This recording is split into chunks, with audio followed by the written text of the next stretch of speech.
Hello, this is Corner Invest. So Warren Buffett hosted his annual shareholder meeting yesterday in his Berkshire Hathaway company. And so in today's video, we'll be covering a few things. We'll be covering Warren Buffett's Berkshire Hathaway shareholder highlights, as well as some questions that you guys have left me in the comments below. So let's talk about the first segment over here first, which is Warren Buffett's Berkshire Hathaway's earnings. So Berkshire Hathaway over here, their operating income dropped by around 14% and their net income dropped by around 60%. So the net income dropping by around 60% was because they divested one of their businesses. They had some form of investment loss over there. I'm not sure what company they cut out of their entire portfolio, but we'll have to see when the 13F comes out in a few days or so. As for revenue growth for this company, it is just stable. I mean, Berkshire Hathaway is just a company that is built to last forever. It's a company that has stable revenue growth and stable earnings growth. Over the past few years or so, operating income has been continually increasing over the years already. And this decrease over here is mainly due to the insurance portion dropping down, which was what we saw in United Health as well. United Health, they lowered their guidance this year because the premiums that were being paid to them weren't able to cover some of the cost that their consumers use. So same thing over here, Berkshire Hathaway is suffering some sort of insurance problem as well, but I think this company is just stable. Let's take a look at the first highlight over here, which is Warren Buffett and Ajit's take on AI today. Question comes from Sam England in San Francisco, and it's for Warren and Ajit. As AI systems become more capable and harder to interpret, how do you see that affecting the insurance industry's ability to assess, price, and transfer risk? Are there parallels to past disruptions Berkshire has navigated in underwriting or capital allocation? Okay, Becky, and Ajit's got about 100 points of IQ on me, and he's just going to be here this morning, so I'm going to let him answer the question first. Well, there is no question in my mind that AI is going to be a real game changer, and it's going to change the way we assess risk, we price risk, we sell the risk, and then the way we end up paying claims. Having said that, I certainly also feel that people end up spending enormous amount of money trying to chase the next new fashionable thing. We are not very good in terms of being the fastest or the first mover. Our approach is more to wait and see until the opportunity crystallizes and we have a better point of view in terms of risk of failure, upside, downside. So right now, the individual insurance operations do dabble in AI and try and figure out what is the best way to exploit it. But we have not yet made a conscious, big-time effort in terms of pouring a lot of money into this opportunity. And my guess is we will be in a state of readiness. And should that opportunity pop up, we'll be in a state where we'll jump in promptly. So in other words, Ajit is saying that AI is here today, it is disruptive, it is creating opportunities, but he doesn't see a use case for it in his insurance industry yet. So it's similar to what Aswath Damodaran has said previously as well. He's saying that the AI hype right now is overhyped because a lot of the AI use cases, they're not present in today's world. Currently, we only have Gen AI and some forms of agentic AI. We haven't gone into all the different types of AI yet that is what all the companies are trying to sell to its stock and shareholders today. So AI today is more of building out for future use cases, and as what Ajit said earlier, they aren't actively exploring into AI, they're not pouring money into it, simply because there isn't an ROI on AI yet. So for me, I agree with what Ajit says. AI is here to stay, of course, but AI is a bit overhyped right now. Every single company is using the word AI just to sell to shareholders, sell more products, sell to consumers, and that is usually a bad sign, like what we saw back in the dot-com bubble itself. So next portion. So this is what Warren Buffett has said about the market opportunities currently, as well as over the next 5 years or so. This next question comes from Advait Prasad in New York. He writes, today, Berkshire holds over $300 billion in cash and short-term investments, representing about 27% of total assets, a historically high figure compared to the 13% average over the last 25 years. This has also led Berkshire to effectively own nearly 5% of the entire U.S. Treasury market. Beyond the need for liquidity to meet insurance obligations, is the decision to raise cash primarily a de-risking strategy in response to high market valuations, Or is it also a deliberate effort to position Berkshire's balance sheet for a smoother leadership transition, providing Greg Abel with maximum flexibility and a clean slate for future capital allocation decisions? And I will add one line from another shareholder, Mike Conway, who asks, are you encouraged you may see some fat pitches coming your way? Well, I wouldn't do anything nearly so noble as to withhold investing myself just so that Greg could look good later on.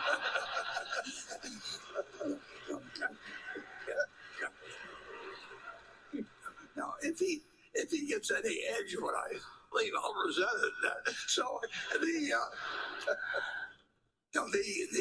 amount of cash we have is we would spend, well, we came pretty close to spending 10 billion not that long ago, for example, but we'd spend 100 billion. I mean, and those decisions are not tough to make. When something is offered that makes sense to us and that we understand and offers good value and where we don't worry about losing. And the one problem with the investment business is that things don't come along in an orderly fashion, and they never will. I mean, it isn't like every day. The long-term record is sensational, but that is not a product. And I've had 200 trading days times 80 years. It's 16 million trading days. It kind of, 16,000 trading days. It would be nice if every day you got 4 opportunities or something like that, and and they were expected to be equally attractive. If I was running a numbers racket, every day would have the same expectancy of that I would keep 40% of whatever the handle was, and so the only question would be is how much would transacted. But we're not running that kind of a business, and so we're running a business which is very, very, very opportunistic. And Charlie always thought I did too many things. He thought if we did about 5 things in our lifetime, we'd end up doing better than if we did 50, and that we never concentrated enough. So that we would rather have, if we've got 335 billion now in treasuries, we would rather have conditions that are developed where we would have like 50 billion or something like that. But that just isn't the way the business works. And we have made a lot of money by not wanting to be fully invested at all times. So this is what Warren Buffett said. He said that he nearly bought a company about 2 weeks ago or so, spending about $10 billion. I mean, everyone is curious what that company is. It could be Google. Google was trading at around 16 times earnings. But for Warren Buffett over here, what he's saying is that he is still not seeing opportunities in the market yet. So he still thinks that the markets are overvalued and maybe the markets will offer opportunities in the future, and he's not heavily investing into stocks today. So if you're to look at Warren Buffett's and Berkshire Hathaway's cash pile, so the cash pile has increased over time. So if you're to include the short-term treasuries as well as the cash position, it is currently now sitting at a record high around 334 billion, I believe, 341 billion over here. And yeah, they've just been a net seller of stocks almost for the past 2 years already. Almost every single quarter they've been selling and selling and selling. So this is a sign for the markets because Warren Buffett still thinks that the markets are overvalued in general. So yeah, as you can see over here, so the US market is currently now trading at around 25 times earnings. You have Japan trading at around 16 times earnings, and then China trading at around 11 times earnings.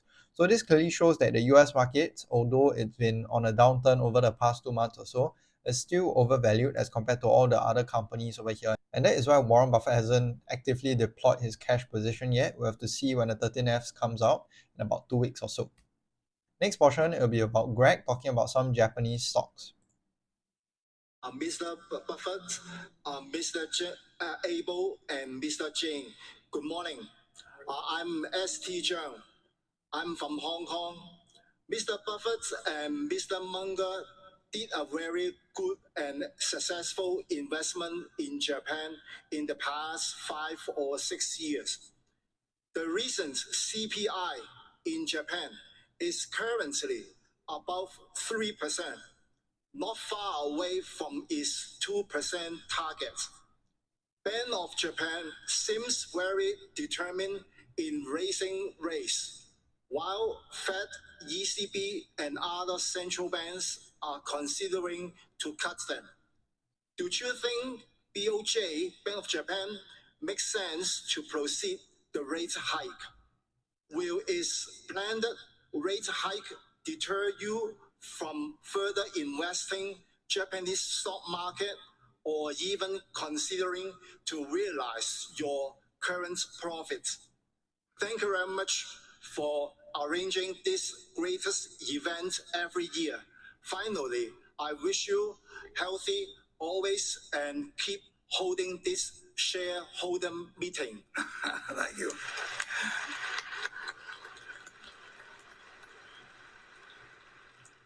Well, I'm going to extend the same goodwill to Japan that you've just extended to me.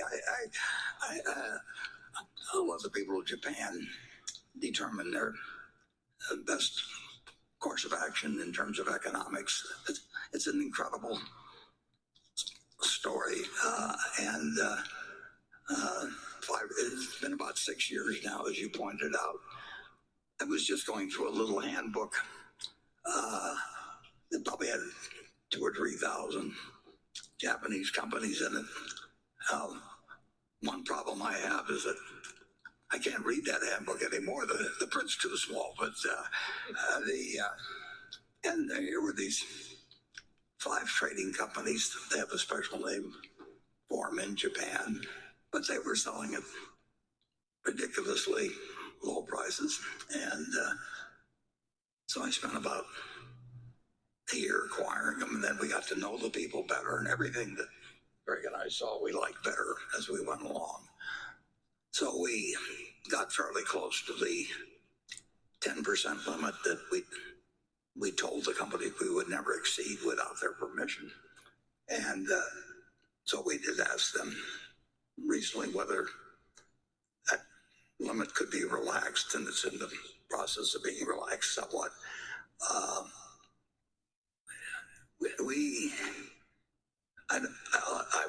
I would say that I'll speak for Greg beyond me, that in the next 50 years, and I hope he's running things then, we won't give a thought to selling those. I mean, Japan's record has been extraordinary, actually, in terms of that. My guess is that Tim Cook would tell you that iPhone sales there are about as great as any country outside the United States. So Warren Buffett, he's basically saying that Japanese stocks are extremely undervalued. So if you were to look at the Japanese multiple that I showed earlier as well, the Japanese stocks are currently now trading at around a 16 times earnings as compared to your US stocks, which is trading at around a 25 times earnings. And for Warren Buffett over here, what he does is he issues bonds in the Japanese country itself. So what he does is he issues out bonds at around 0 to 0.5%. And then after that, what he does is he uses all those bond receipts, and then he buys stocks, and then he gets a dividend yield of between 4 and 5%. So this is just a free money scheme for Warren Buffett over here. He is able to do it. And for Japanese stocks over here, they face a lot of currency risk, but Warren Buffett is able to bypass all those because he can issue out bonds in the country itself. So I think for Warren Buffett over here, he wouldn't be selling all those Japanese stocks as long as the interest rates remain low, so that he can just continually issue bonds and so on. As for the companies that he owns Itochu. So I believe Itochu is a company that does a lot of different segments like energy, machinery. Mitsubishi also as well. They are a conglomerate. They have a lot of different businesses under them. Marubeni, Mitsui, I think it's an investment company. It's an interesting one that I'm trying to look into as well. And then the last one is Sumitomo. I'm not too sure what this company does over here. But for all these Japanese companies over here, they are mostly jack of all trades. They have a lot of different business segments under a single company over here. And that is, I believe, what Warren Buffett likes, because it is very hard to displace all these different companies in the country of Japan itself. Last portion, I'll be covering Warren Buffett's thoughts on tariffs itself. This first question comes from Bill Mitchell. I received more questions about this than any other question.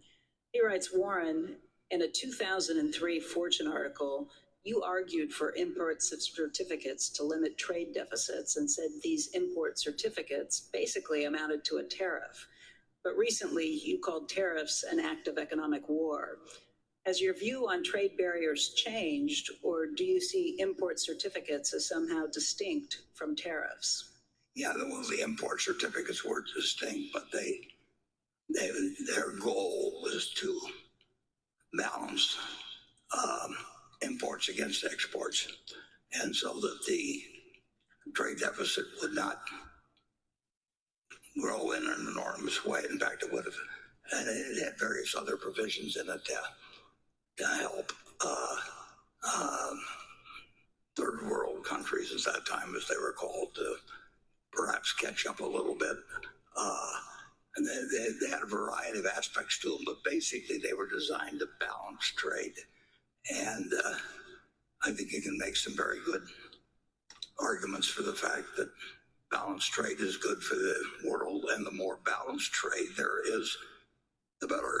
It will continue to be better for cocoa to be raised in Ghana, and coffee and Colombia, and a few things.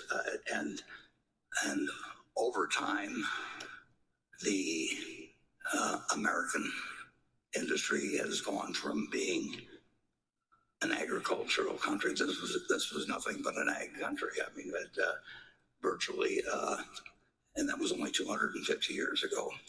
And we have become a very industrial country, and we did not want to make that a situation, in my view, where we ran greater and greater deficits, building up greater and greater debts against the country. So I designed this import certificate thing, which Charlie thought was a little Rube, too much like Rube Goldberg. I don't know whether that time the name is, but it's gimmicky. But it's certainly a lot better than anything I think than we're talking about now. And there's no question that trade can be an act of war, and I think it's led to bad things. So this is what Warren Buffett has said. He has said previously that tariffs are an act of war against countries, and tariff impacts aren't in yet. So we haven't really seen the impacts of the tariffs yet. We've only seen the Q1 earnings of all these different companies. Most of them are guiding that tariffs will have some form of impacts on their earnings itself, but the guidance haven't really showed the true impacts of tariffs yet. So this is what Aswath Damodaran he has said about the tariff so far. So he has said that we're currently in this phase over here, which is the market reaction phase. So we haven't gone into the aftershocks yet. So the trigger event was the Liberation Day, and then the market reaction was the markets falling 10-20% from all-time highs. And then now we're in the aftershocks period where the trade tariffs could limit all the different economic conditions of all your different countries. We haven't seen this one yet. This one will likely come in Q2 and Q3, and then the real effects will come over time as well. Whether or not Apple is still able to manufacture Chinese iPhones in China itself, whether or not Apple can still maintain the prices of their manufacturing for their iPhone products, whether or not Amazon can still have 50% of its third-party sellers coming from China. All these problems will come in the near future, maybe next year or so, and then the real effects will also come in as well. So we're currently still in the phase of market reaction and some form of aftershocks. We haven't seen the real effects yet. So what Aswath Damodaran has said previously is that the markets are rallying right now, but more often than not, there will be an aftershock where the markets will come to its senses on the economic conditions that were created by all these tariffs. Unless the tariff deals get sorted out very quickly, then we won't see the impact. But if Trump tariffs are just here to stay, even if it's just 10%, then we will likely see the aftershocks and the real effects coming in soon. Last portion over here, I'll be talking about some questions that you guys have left me in the comments below. So the first one over here is, what do you think about BYD as a stock? So BYD, if you don't know what that company is, BYD is a competitor to Tesla in China. So BYD, what they basically did previously was they made the batteries for China. And then after that, they ventured out into making their own EVs itself, because they were so good at creating all the different batteries for all your different EV cars over here. So for BYD over here, it is currently trading at a valuation that is almost a lot more cheaper than Tesla itself. It's currently trading at around 28 times earnings, growing much faster than Tesla.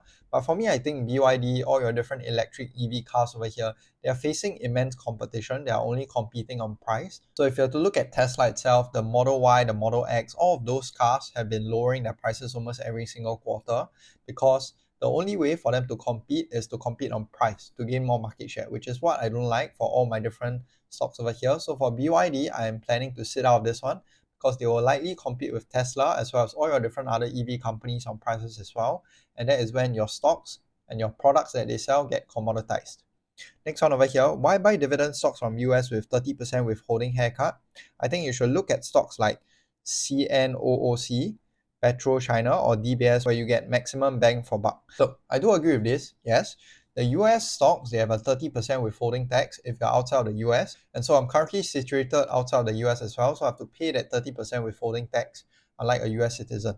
So for dividend stocks itself, like companies in Singapore like DBS, OCBC, those companies are amazing. They have incredible dividend growth. They have incredible capital gains as well. If you have to look at DBS itself over the past 5 years, it has outperformed the S&P 500. It's up around 25% CAGR over the past 5 years as compared to the S&P 500, which is up only around 13% or so over the past 5 years. So DBS has massive outperformance, and yes, the Singaporean bank stocks, they are incredibly strong and incredibly durable, and that is why I'm looking to invest in those soon. But the problem with all these different stocks, all the different banks in Singapore, is they are currently trading at a very high valuation. So DBS, for example, is trading at a 1.7 times price to book. OCBC is trading at a 1.2 times price to book. So they are around historical highs already. I'm looking for a downturn because in the banking sector, it is cyclical in nature. You can't just expect the earnings to keep going up every single year after having such a historical year last year in DBS and OCBC as well. So for me, I'm staying out of all these different banks first. I'll be looking to add into it in my Singaporean portfolio, but not so soon, because I expect a downturn in earnings when interest rates starts to drop. Last question over here, what is your opinion on Starbucks membership card business? It operates like a bank, very profitable for the company. So yes, Starbucks, they have a membership portion of their business where they basically get people to deposit money into their membership cards. And then what they do with that money is they go and do the investments. They can basically treat it like float, like an insurance company. So for Starbucks over here, I was looking into their recent report for this number over here, the Starbucks membership cards, and unfortunately they removed that segment already. It's quite bad for the company, because I was trying to see if they can continue with the growth of that portion of the business, because their business itself, it was a wonderful portion of this Starbucks business over here. But unfortunately, Brian Nickel, he removed that portion as well. I think it's a wonderful business, but I can't examine it because I can't see the numbers anymore. They removed it on a quarterly basis. Not too sure if they do it on an annual basis, but let's see where it goes. But overall, for Starbucks, it's a company that is trading at a high valuation, company that is trading with a lot of competition, and for me, I'm avoiding this one as well. Hopefully you guys have found this one useful, and I hope to be at Berkshire shareholder meeting someday soon, maybe in 2 years time, and invest safe.